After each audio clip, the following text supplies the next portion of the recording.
The lecture hall was built for silence. High ceilings, composite walls, acoustic dampers woven through the panels. When the room spoke, it did so in the crisp tones of command and compliance. Instructor Vather stood at the center podium, forearms in disciplined motion, as the holographic projector bloomed above him. Rows of cadets from 40 different species sat in a descending amphitheater. Uniforms a patchwork of cultures united by one emblem, the collective's silver crest. Neural bandwidth, Vather began, his gravel-edged voice carrying without effort. Every species has a maximum number of complex motor tasks it can perform simultaneously. His upper right hand manipulated the display, conjuring translucent silhouettes of various anatomies. The Kesh, my people, operate 4 limbs with independent precision. Our motor control centers are divided across parallel nodes.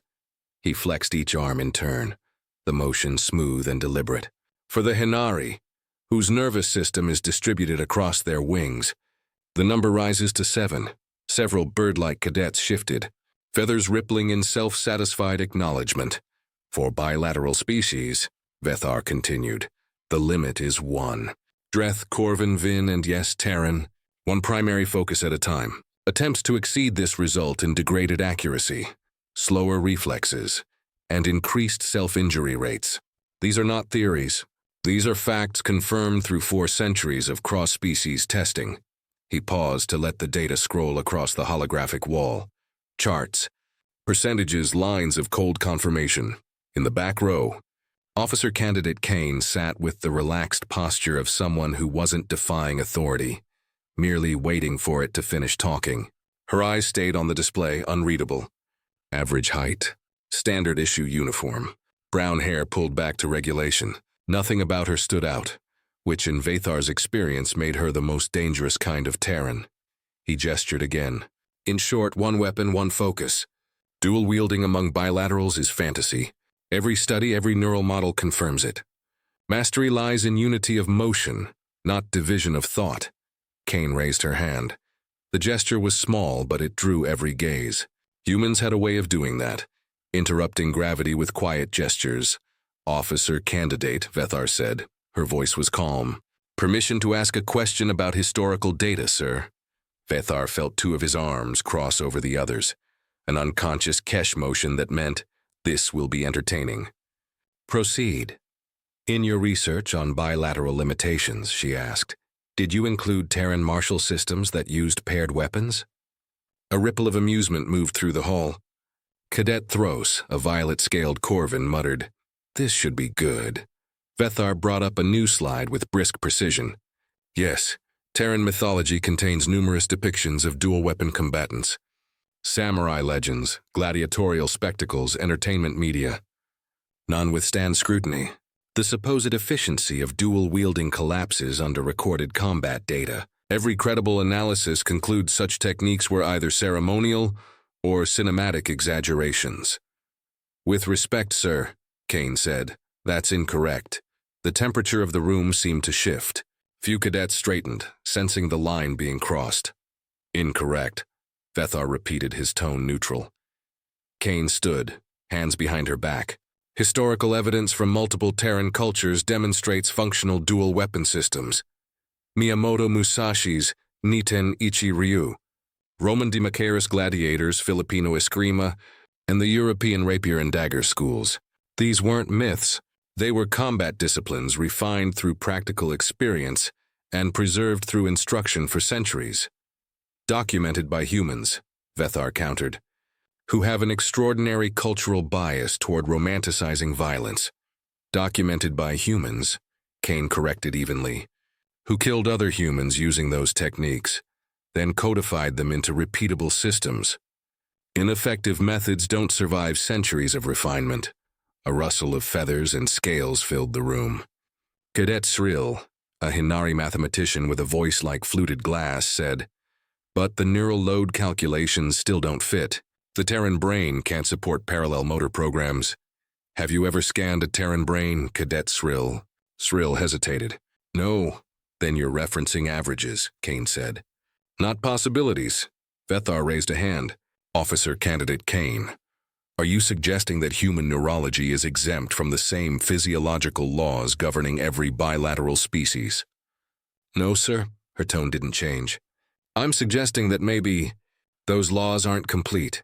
The murmur that followed wasn't laughter or outrage. It was curiosity sharpening its claws. Vethar felt the weight of his reputation press against his next words. That would imply a 4th-century oversight in comparative military science. Wouldn't be the first time, Kane said softly. Even the ventilation system seemed to pause. Permission to demonstrate. Sir, she added, there it was. The trap he'd seen forming 3 questions ago. She wasn't improvising. This had been deliberate from the start. A calculated risk, a prepared ambush of logic, he considered. If she failed, her embarrassment would reinforce doctrine for another decade. If she succeeded, his entire curriculum required revision. Either way, the lesson would endure. Permission granted, he said at last. Training equipment only. Kane descended the stairs with an easy gait, every step a declaration of composure. The cadets leaned forward, species instincts converging around the scent of challenge. At the weapons rack, she studied the options, varied grips, alloys, balances calibrated for dozens of anatomies. She ignored the paired sets and selected mismatched pieces. A saber in her right hand, a short sword in her left. The asymmetry drew a low hiss of disbelief from Thros. She's making it harder on purpose, he muttered, Srill's feathers compressed in concern. Bold or foolish? Terran, Thros said. Usually both. Kane walked to the center floor, facing the instructor's podium. She exhaled once and settled into stillness. No ceremonial stance, no pre-combat flourish. Simply ready. Proceed when ready, Vethar said. The moment stretched thin. Then she moved. There was no warm-up, no testing swing. The first motion arrived like an equation already solved. The saber cut in a high arc while the short sword thrust low. Not alternating, but simultaneous. Intersecting vectors forming a single seamless rhythm. Defense and offense intertwined, each weapon compensating for the other's trajectory. The class leaned forward. Even Vethar's 4 eyes had to track independently to follow both lines. Her body rotated through the final motion. Blades halting mid-flow, precise, controlled. Complete. Silence. Vethar's lower hands tightened on the edge of the podium. You have cybernetic augmentation. No, sir. Genetic modification? Baseline human. Medical record confirms it. Impossible, Srill whispered. Apparently not, Kane replied. Vethar's gaze swept the hall. Cadet Irin, bring the portable scanner. The Vin medic hurried forward, unfastening the compact unit from its case. A wash of blue light swept across Kane's skull and torso, data projecting into the air. Neural density within Terran average, Irin reported. Corpus callosum moderately thickened, but well within standard deviation. No augments, no enhancements. Run it again, Vethar said. Same result. He stared at the holographic readouts, the data resolute in its defiance. Around them, cadets shifted, whispering in 6 tongues. Kane lowered her blades. Perhaps the principle isn't wrong, sir. Just incomplete. Vethar's upper right hand closed the display. His voice was low. Officer Candidate Kane, report here tomorrow at 0700. We will test this under controlled conditions. Yes, sir. She returned the weapons to the rack, expression unreadable. As she passed the rows of cadets, the murmurs parted around her like a tide. Some eyes held awe, others skepticism, but all were watching. Vethar remained at the podium long after she left, forearms motionless, mind racing through equations that no longer balanced. In 4 centuries of instruction, no human, or anyone else, had ever forced him to question the constants, until now. The next morning, the training floor of Station Helios 7's combat wing felt different. The air held that thin edge of anticipation that precedes a storm. Rows of cadets had assembled before the session officially began, whispering across species lines. Rumor had spread fast. The human who'd challenged doctrine was about to be tested under supervision. Instructor Vethar entered at precisely 0700. His stride was measured, but his posture was taut. 4 arms folded behind his back. His heavy frame cut a clean silhouette against the bright light spilling from the observation panels. Form perimeter. he ordered. The cadets moved quickly, forming a ring around the polished floor. Their bootfalls echoed once, then faded into an expectant hush. Officer Candidate Kane stepped forward from the shadows near the equipment lockers. No theatrics, no hesitation. Her uniform sleeves were rolled up to the elbow. Faint bruise along her forearm spoke of late-night practice. "Morning, sir," she said. Vethar studied her face for traces of nervousness. There were none. Only that calm, unreadable focus that unsettled even disciplined minds. "You understand the conditions?" he said. "Demonstrate, then submit to scan verification. Training blades only." "Yes, sir." He turned to Erin, the VIN medic who stood beside a floating medical kit. "Prepare the scanner." "Ready, Instructor," Erin replied, tone clipped. The walls dimmed as Vethar activated the observation halo. A dome of faint blue light sealed the space. Its field recording motion, energy output, and impact vectors. "Begin." Kane approached the weapons locker. Every species represented had their own sets of paired instruments. Curved blades for Hinari flight forms, twin batons for Corvin claws, segmented rods for Vin multi-joints. She bypassed them all. From the rack, she selected two weapons that didn't match, a standard saber and a short sword, both balanced for different center weights. A few cadets exchanged glances. Choosing asymmetry was an open insult to predictability. She stepped into the center of the halo and stood motionless. Vethar watched for tremor, for hesitation, for anything that betrayed calculation. Nothing. She seemed carved from stillness itself. "Proceed," he said quietly. The first sound was the faint metallic exhale of air displaced by motion. Then both blades moved, one high, one low, tracing mirrored arcs that converged through empty space with surgical precision. The rhythm wasn't violent. It was mathematical. Each weapon seemed to anticipate the other's path, flowing in loops that formed and collapsed like a language only her body understood. The saber intercepted imaginary strikes at head level, while the short sword darted toward phantom targets near the ribs. Each sequence ended in perfect recovery, no imbalance, no lag between actions. Across the perimeter, no one spoke. Vethar's compound eyes tracked the movements independently. Even his own four-armed drills didn't split coordination this cleanly. Humans shouldn't have been capable of running simultaneous motor programs. The equation said so. "Freeze," he commanded. Kane stopped mid-flow. Both blades hung steady at angles that threatened multiple directions. Her breathing was calm, pulse visible but steady. "Explain the sequence," Vethar said. "No sequence," she replied. "Response patterns." Both hands read the same field differently. He felt a flicker of irritation. "That description is not sufficient. What algorithm guides your form?" "Experience," she said. "The mind stops directing, the hands decide." That answer wasn't arrogance, it was worse. It was honest. "Scanner," Vethar said. Erin stepped forward, activating the scanner. A vertical beam swept over Kane's body, filling the air with soft blue data strings. The holographic readout materialized. Normal neural structure, standard human physiology. No augmentation signatures. Baseline human, Erin confirmed. Corpus callosum density slightly above average, but nothing outside accepted variation. "Run it again," Vethar ordered. The medic complied, recalibrating. The beam passed a second time. "Same results, sir." Cyril, standing beside Thros, muttered, "Impossible." The cognitive load should collapse her reflex timing. "Apparently it doesn't," Thros whispered back. "Look at the angles."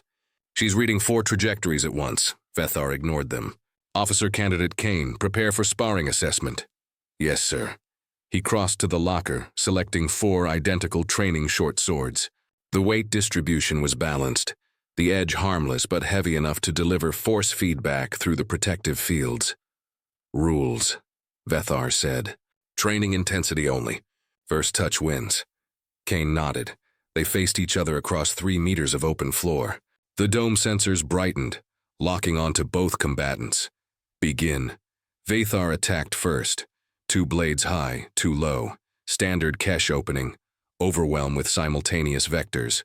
Kane stepped forward instead of back. Her right-hand saber diverted the upper attack past her shoulder, while her left blade caught and redirected the lower strike, twisting his motion into his own guard. He adjusted instantly, bringing his secondary pair into play. She slipped sideways, pivoting inside his reach. For a heartbeat, she was invisible to half his arms. Her short sword pressed against his chest shield. Light contact. But a clear point. Touch, Irin called out. The dome flickered to record the hit pattern, crimson lines across the projection of his torso. Vethar reset his stance. Again, the next exchange was faster.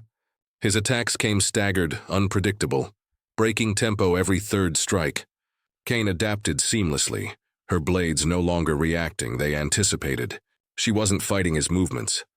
She was fighting the spaces between them, they circled. He feinted low, she didn't bite.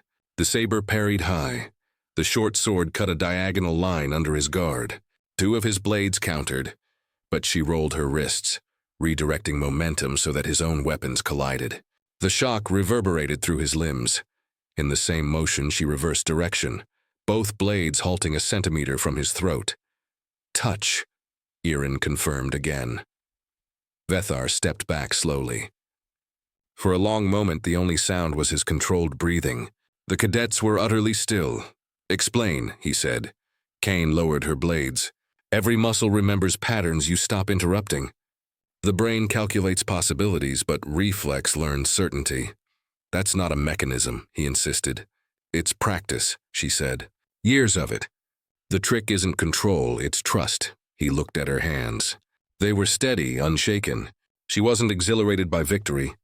She was analyzing. You've trained this before, he said. Yes, sir. Since childhood. Why? Because someone said it couldn't be done. Vethar almost smiled, almost. And how long did it take? 10 years to stop overthinking. Another 5 to let the body teach itself. The room was so quiet the hum of the dome became audible. He turned to the cadets. Observation. Baseline human executing independent dual weapon control. All sensory data verified. The hologram logged his statement. Srill's feathers rose in agitation. But the equations, then rewrite them, Vethar said. Kane straightened, blades at rest. Sir, may I request a statement for record? Proceed. Skill ceilings are not biological constants, she said. They're limits we agree to believe. He met her gaze, the faintest flicker of respect crossing the alien geometry of his face. And yet belief builds training programs, officer candidate. Be careful which ceilings you break. Understood, she said. Vethar turned off the dome. Class dismissed. No one moved until he spoke again. Cadet Kane remained. When the others were gone, he approached her. You've given me a problem. Glad to contribute, sir. He ignored the humor. I need to understand what happened here. I'll review your neural scan with medical faculty. Return tomorrow at 1600 hours for follow-up analysis. Yes, sir. She left with the same quiet precision she'd fought with. Vethar stood alone on the empty floor. The dome's faint energy residue shimmered before fading entirely. He replayed the movements in his mind, the mirrored arcs, the seamless transitions. His forearms flexed reflexively, trying to imagine the division of focus required to move like that. It didn't fit. Every calculation came up short. He finally spoke to the silence. Maybe the problem isn't her data. On his internal display, he opened a private research file. Human neuromotor anomalies, preliminary. He entered the first line manually, not by voice. Observation. Bilateral neural limitation may not be universal. Possible cognitive compensation through redundant hemispheric communication. Requires investigation. The cursor blinked once before he added a second note. Secondary observation. The human concept of impossible may function as motivation rather than boundary. He closed the file and stared at the door Kane had walked through. Somewhere in that stillness, an old certainty cracked open. The combat dome shimmered alive again that afternoon. Every cadet who could find an excuse to be there had gathered on the upper tiers, pretending to take notes while watching the human and her instructor face each other across the polished floor. Instructor Vethar had calibrated the system himself, sensor field density, motion mapping, and impact parameters all running at maximum fidelity. There would be no uncertainty about what was recorded today. He wanted data, not speculation. Officer Candidate Kane stood calm at the center of the halo. Her short hair was still damp from warm-up drills. The two mismatched blades rested loosely at her sides, a picture of quiet readiness. Confirm combat parameters, Vethar said. Training intensity, first touch decisive, Irin replied, managing the recorder. Vithar's 4 hands adjusted his own set of weapons. Identical short swords balanced perfectly for his physiology. The metal caught the dome's light in sharp white flashes. Begin, Irin announced. Vithar attacked first. His upper pair cut diagonally, the lower pair thrusting in sequence to close the angles. It was the Kesh opening form, an overwhelming cross-strike intended to corner an opponent and smother counterplay. Kane didn't flinch. She stepped forward inside his reach, where the rhythm of 4 blades collapsed into chaos. Her saber redirected one upper weapon past her shoulder, while her short sword twisted the lower strike downward, using his own momentum to draw him off balance. Then she pivoted, the motion smooth as poured water, and both blades snapped into position at his exposed flank. Touch, Irin called, her voice echoing against the walls. Vethar froze mid-motion. His sensors confirmed it. Direct contact at his side, an instant before his counterstrike could have landed. Again, he said, resetting his stance. Kane's expression didn't change. Yes, sir. This time he came in slower, deceptive. His lower right blade feinted high, drawing her attention before the true attack swept from below. She saw through it and moved before he finished the motion. The saber caught his blade halfway through the arc, deflecting it into the path of another. Sparks flickered as steel met steel in a brief, blinding collision. Vithar felt resistance shift. Her weapon redirected energy instead of blocking it. Each parry was a conversation between balance and intent. He broke away, circling her, eyes narrow. You analyze patterns faster than your neural response should allow. Maybe I don't analyze. Sir. Her voice stayed calm, conversational, like they were discussing coursework instead of combat. Clarify. I practiced until thought wasn't required. The hands remember before the brain interferes. He attacked again, harder this time, his blades becoming a blur of intersecting arcs. Kane moved as though she had read the script in advance. Her blades weren't just defending, they were guiding his. When he struck high, she angled low. When he switched timing, she was already mid-transition. Her short sword trapped his lower weapon in a sliding bind. The saber curved across his center line and stopped at his neck guard. Another contact tone rang through the dome. Touch confirmed, Irin said quietly. The surrounding cadets stood stunned. The silence afterward was the kind that comes when reality refuses to cooperate with expectation. Vithar stepped back, breathing controlled, mind in free fall. He had fought champions from 3 species, veterans with artificial reflex nodes, pilots with reaction-boosted implants, but not this. You shouldn't be able to do that, he said. Kane tilted her head. And yet I did. He lowered his weapons. Explain. Not sure explanation helps, sir. It's less calculation, more permission. Permission? She sheathed the short sword, keeping the saber raised. Most species teach control as confinement. We teach it as allowance. I stopped fighting the motion and let the motion decide where it wanted to go. That sounds like mysticism. Only until it works, she said softly. Vithar's secondary arms tightened across his chest. Again, but slower, they reset. This time, every movement was visible. Each swing, each pivot, each calculated parry. Kane's hands moved with deceptive simplicity, but her timing was perfect. Her left arm always began a fraction of a second before her right, overlapping like musical measures instead of mirrored beats. Vethar understood what that meant. She wasn't controlling 2 limbs at once.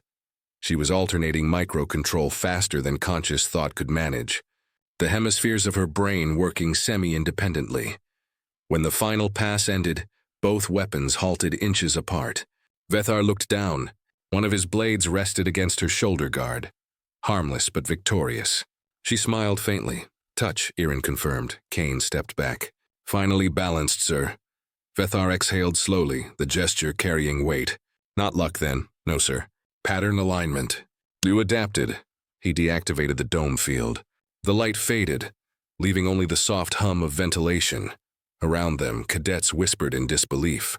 Shrill was running numbers on her wrist interface, muttering equations that refused to balance. Thro simply stared at Kane with unguarded fascination. Vethar raised a hand for silence. Observation stands. Baseline human has achieved simultaneous dual weapon coordination. Document all telemetry. The dome's record lights blinked acknowledgement. Kane saluted and started toward the exit. Candidate, Vethar said. She turned back. You realize what this implies? That your rule needs revision? That every neural limitation model built for bilateral species may require reevaluation, he said. Kane's tone stayed measured. Progress usually starts with discomfort, sir. Vethar studied her face again.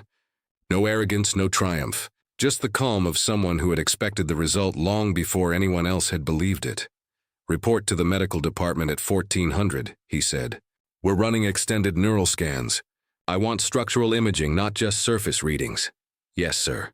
As she left, the cadets slowly broke formation, their conversations rising in speculative hums.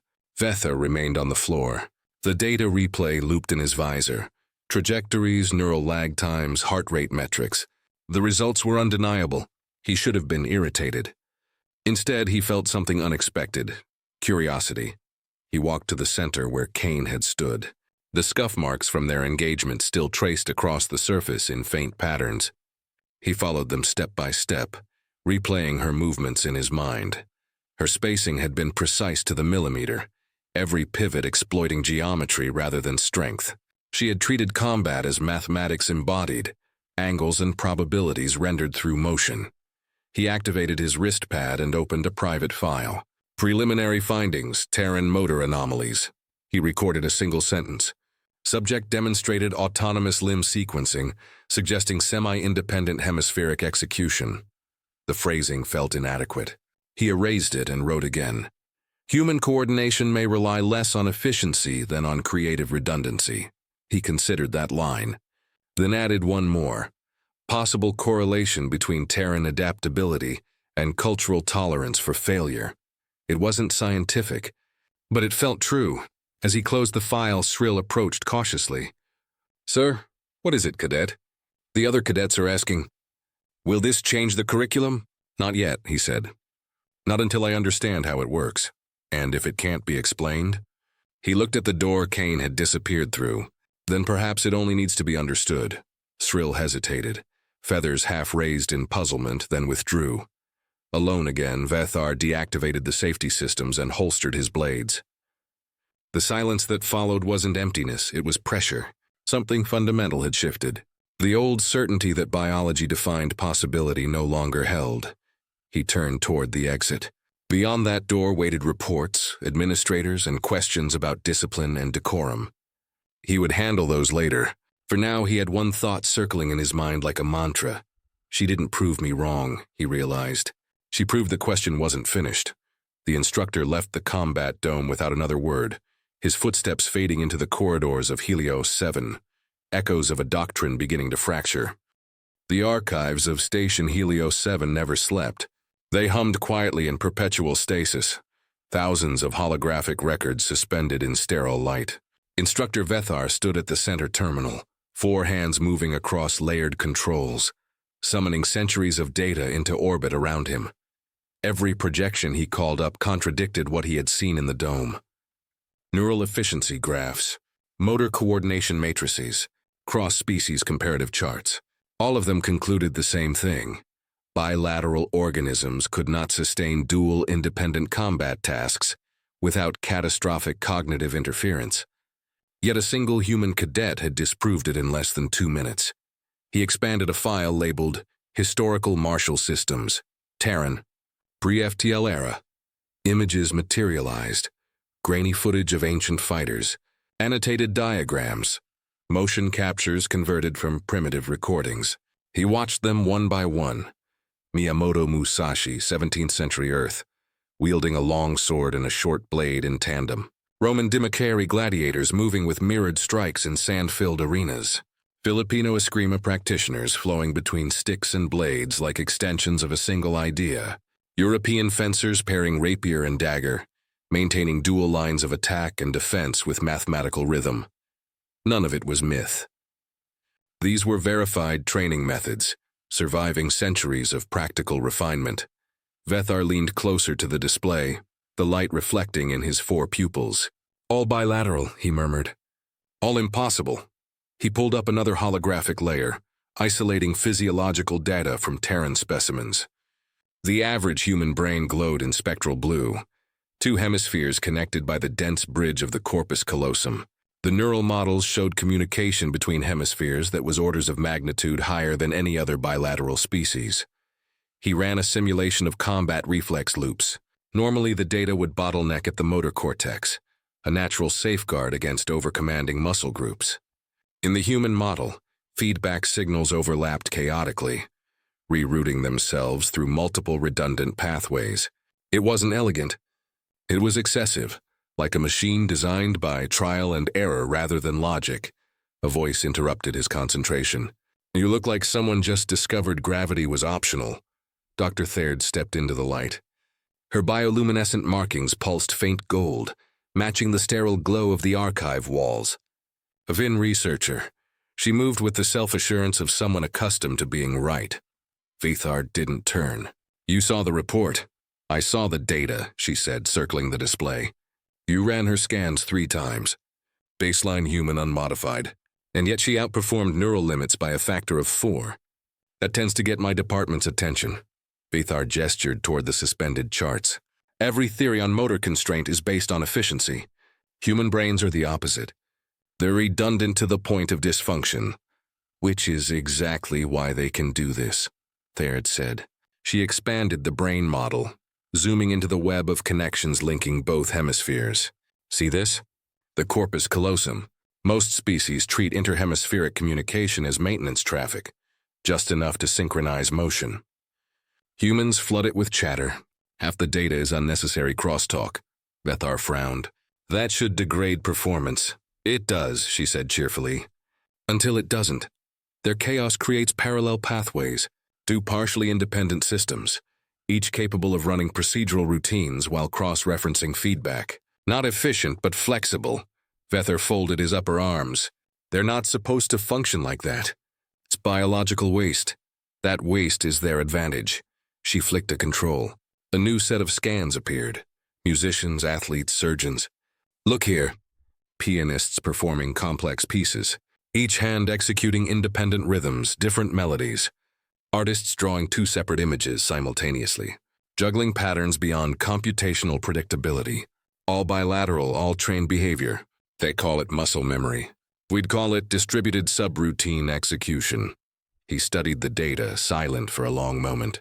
So the human cadet didn't bypass biology. She exploited it, precisely.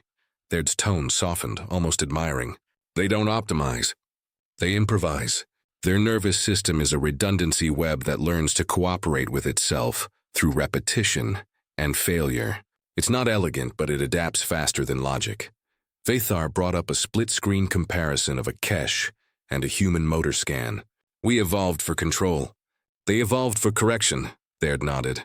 You perfect patterns. They survived them. He let that settle. The concept was infuriatingly simple and profoundly disruptive. Tell me, Doctor, he said quietly, if this trait exists in every human, why isn't there military doctrine built around it? She laughed, the sound sharp but not unkind. Because it's inefficient. Most humans don't need to fight with 2 weapons. It takes years of obsessive practice to unlock that level of automaticity. Their species prefers easier solutions. Ranged weapons, machines, teamwork. Only a few ever push the boundary for its own sake. Vethar turned the display off, plunging the archive into dim light. Then we've built 4 centuries of doctrine on an incomplete model.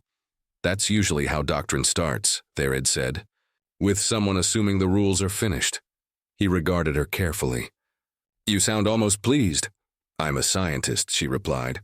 Being wrong is the closest thing we get to excitement.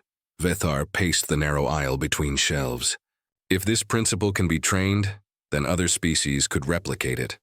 Possibly, she said. But you'd have to abandon efficiency first. Humans thrive in disorder. You, her glowing fingers traced the air around his rigid stance, are allergic to it. He ignored the jab. You think she can teach it? Thaird smiled faintly. If she's patient enough to explain chaos to a Kesh instructor, she's qualified for sainthood. Vethar deactivated the archive locks. Prepare a controlled environment. I want a direct discussion with the subject. No observers, they had raised a brow ridge. Interview or experiment? Both, he said. She grinned, bioluminescence brightening. Try not to break her before I get usable data. When she left, the silence returned, thicker this time. Vethar stared at the now dark terminal. The doctrine he had taught for years, one mind, one motion, lay shattered at his feet, replaced by something infuriatingly human. Do everything wrong until it works. He walked to the viewing platform overlooking the lower training levels. Through the glass, he could see cadets moving through formation drills. Symmetrical, predictable, efficient. Every movement optimized, every possibility pre-calculated. He wondered how many potential breakthroughs had been buried under the same discipline that defined their order. His wristpad chimed. Message received. Subject Kane, available for debrief at Training Room 12. He tapped acknowledgement. The corridor leading there was quiet except for the soft thrum of life support conduits. As he walked, his mind replayed Thaird's explanation. Two hemispheres arguing until they found consensus through repetition. Chaos as structure, redundancy as resilience. When he reached the training room, the lights activated automatically. Kane was already waiting, sitting cross-legged on the mat, the two practice blades beside her. You wanted to see me, sir? Yes, Vethar said, stopping a few paces away. I have questions. Her posture straightened slightly. About the fight? About what made it possible. She nodded once. Then ask. He considered his words carefully. You're aware your performance yesterday contradicts the established limits of neural coordination for bilateral species. Seems so, sir. How did you learn it? Practice, she said simply. I require more than that. Then you'll need patience, she replied, rising smoothly to her feet. Because it's not a secret.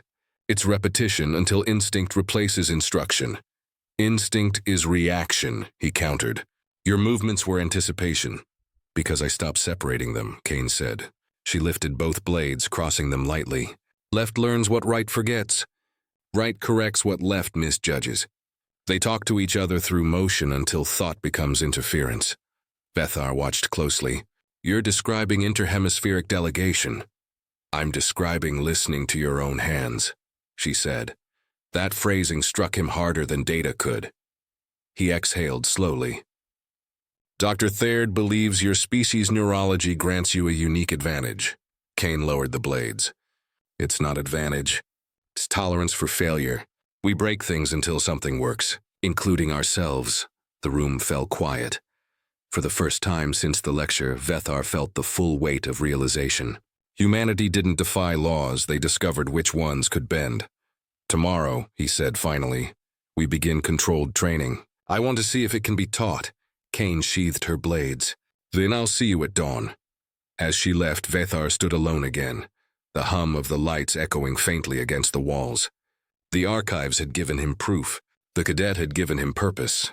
He looked down at his forearms and wondered, not for the first time, what his own species might accomplish if they ever learned to let chaos teach them.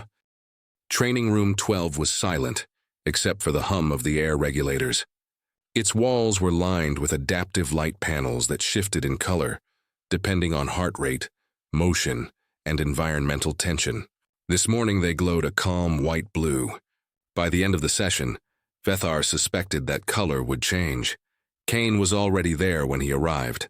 She stood in the middle of the mat, both practice blades resting at her sides. Her stance was relaxed, but her focus was razor-edged. You're early, Vethar said, stepping through the door. You said dawn, she replied, glancing toward the viewport. I thought you meant before it. Vethar's lower hands carried a data pad, the upper pair a matched set of short swords. We're here to verify Dr. Thaird's theory, not reenact mythology. Kane's tone was light. Mythology tends to age well when it's useful. He ignored that. Today's goal is analysis, not victory. You'll demonstrate the principles behind your coordination. I'll attempt to reproduce them within Kesh physiology. Understood. He activated the halo dome. The faint shimmer of its field filled the room, sealing them inside the quiet space where no sound escaped, and every motion was recorded. Vethar took position opposite her. Begin when ready. Kane didn't move immediately. She took a single breath, then closed her eyes. It starts here, she said quietly. Before motion. Before thought. When she opened them again, the shift was visible, subtle but unmistakable. Her attention divided without losing focus. She began to move. The two blades described fluid, intersecting patterns, not mirrored, not symmetrical. One struck high, the other low, but both adapted in the same moment, each weapon reading the space around the other. Vethar watched for errors, but there were none. Stop thinking, she said without pausing. That's the first step. Every calculation adds delay. The body already knows balance. You just stop interrupting it. He circled her, observing every shift of her weight. You mean to disengage conscious oversight entirely? Not disengage, redirect, she said. The mind moves from command to observation.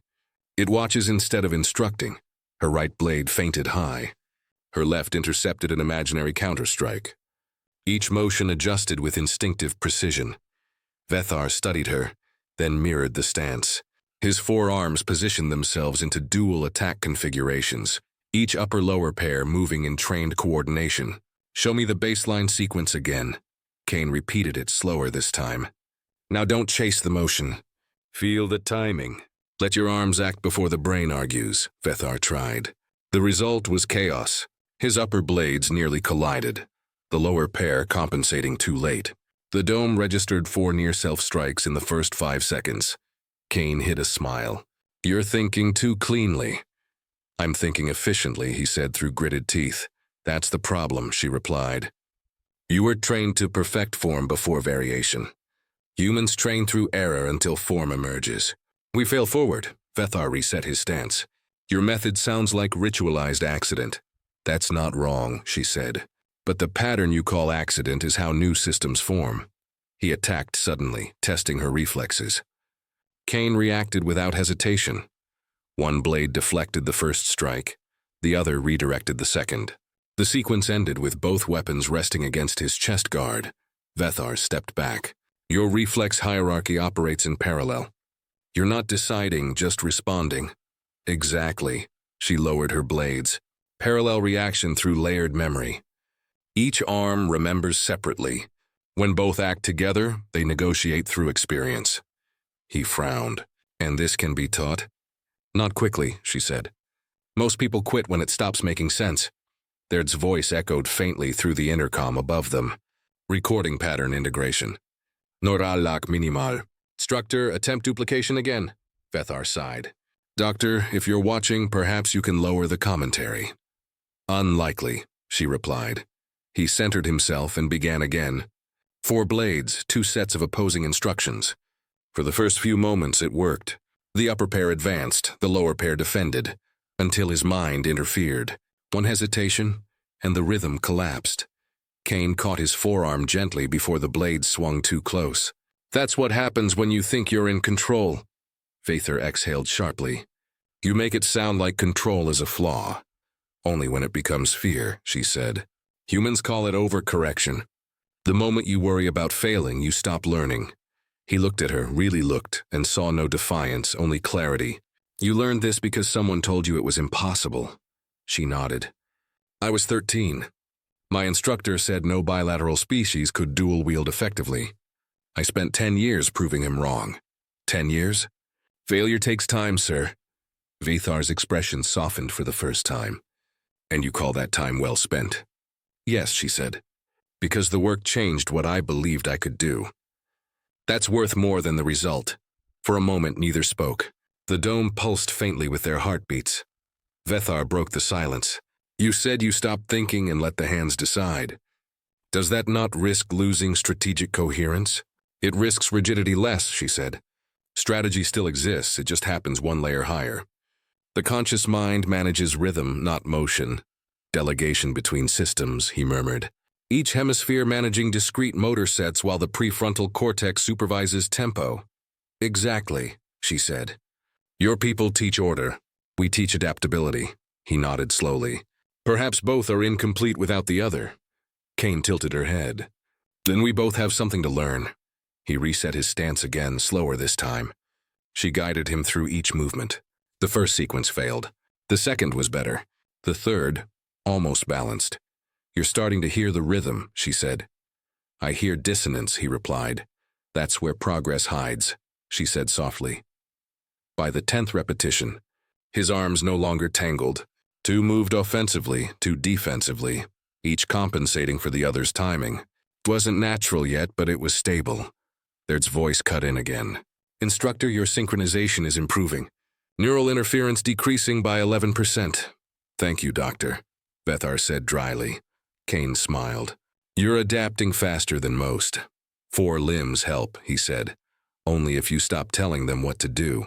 He laughed quietly, a low vibration that sounded like stone cracking underwater. If my species ever adopts this method, our combat doctrine will collapse. Maybe that's the point, she said. Sometimes systems need to break before they evolve. He considered that, turning the words over in his mind like artifacts. You realize you've just rewritten 4 centuries of theory, she shrugged. I didn't rewrite it. I just refused to stop testing it. They continued for another hour. Each sequence became smoother. Vithar learned to release conscious direction, allowing one pair of arms to follow rhythm, while the other anticipated counters. His breathing steadied. By the end, both stood in silence, blades lowered. They had entered the room, her markings glowing bright with satisfaction. Instructor, you've achieved partial synchronization. Your neural feedback shows cooperative oscillation between primary and secondary motor centers. Not bad for a first day. Vethar gave a small nod. It seems chaos can be instructed. Barely, Therd said. But it's a start. She turned to Kane. How long until full independence? Depends on him, Kane replied. Some lessons don't happen in muscle, they happen in permission.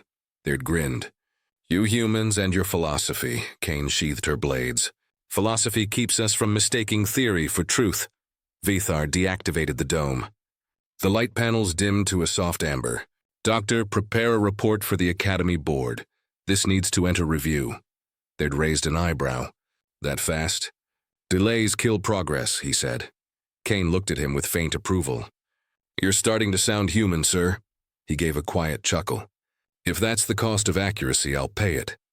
As Therd left to process her findings, Kane lingered. You know they'll resist, she said. I expect nothing less, he replied. But resistance only sharpens the argument. Then tomorrow, she said, we start again. Vethar nodded once. Tomorrow we define what can't means. When she left, he stood alone in the dim light. The data pad in his hands glowed faintly, the words of his next lecture forming in his mind. Doctrine is not a wall, it's scaffolding. When the building grows, the scaffolding must change. He smiled at the thought. Station Helio 7's dawn cycle painted the corridors in amber light, though the artificial sun never truly rose. Inside Training Room 12, the illumination glowed white-hot. The field was already active, humming softly around the dozen cadets assembled inside. The quiet energy in the air felt less like discipline and more like discovery. Instructor Vethar stood at the edge of the mat, arms folded, observing. His presence alone still commanded the room, but his tone had changed.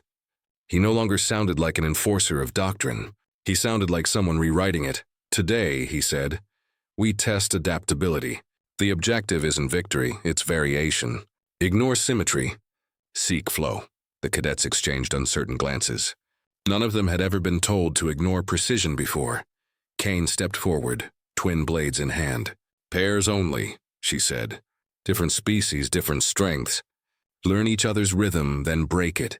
Throws, the violet-scaled corvin, flicked his tail nervously. Break rhythm? Exactly, Kane said. Predictability kills creativity. They began. The first set, Shrill, the Hinari Flyer, and Velmuth, the distributed Dreth Mind, moved in hesitant unison. Kane watched closely, occasionally calling out adjustments. You're following each other. Don't mirror, collide. Vethar watched, analyzing with a tactician's mind but a scientist's curiosity. The motion was chaotic at first, all sharp edges and missed timing, but slowly something began to take shape. Srill's wing movements created gusts that Velmoth's bodies used for positioning, weaving through the air like a unified organism. It wasn't efficient, it wasn't elegant, but it worked. Kane walked between pairs, correcting angles with a gentle hand, offering short phrases instead of lectures. You're too careful. Let instinct make the mistake for you. Vethar's secondary arms tapped the control panel, recording every exchange. Data lines danced across his display. You're mapping instinct into measurable output, he murmured. Better than mapping predictability, Kane said without looking at him. He studied her for a moment. Every correction she gave was precise but not mechanical.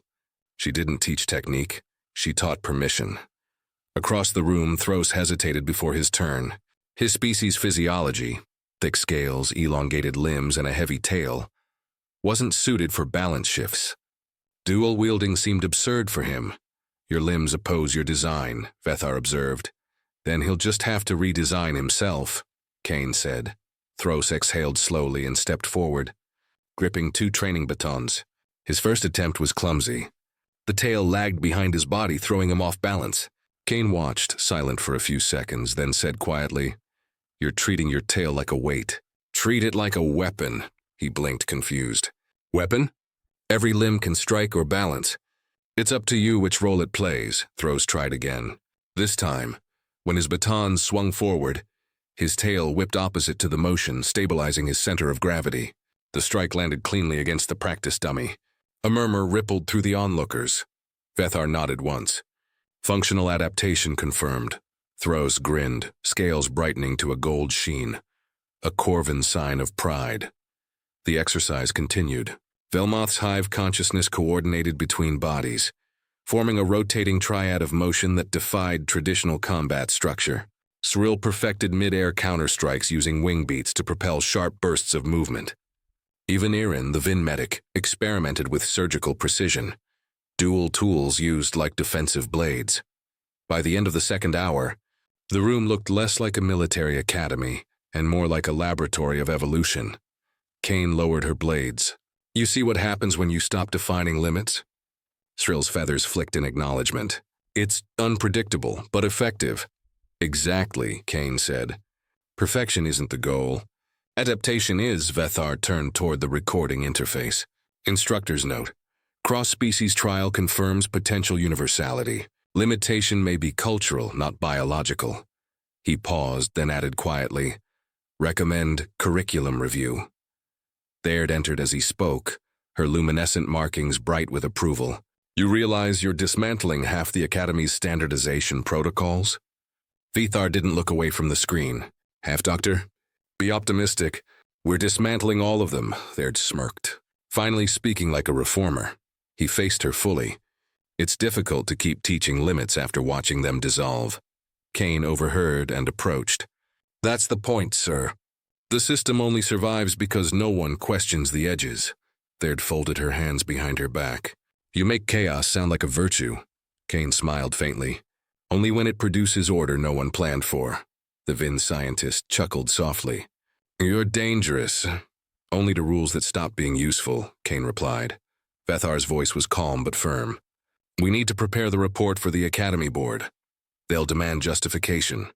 Baird gestured toward the data. "Give them proof." "They love proof more than progress," he nodded. "Then I'll give them both." The room quieted again as he began recording the official statement. His voice carried the measured tone of authority, but something in it had changed. Less rigid, more alive. Revision 1.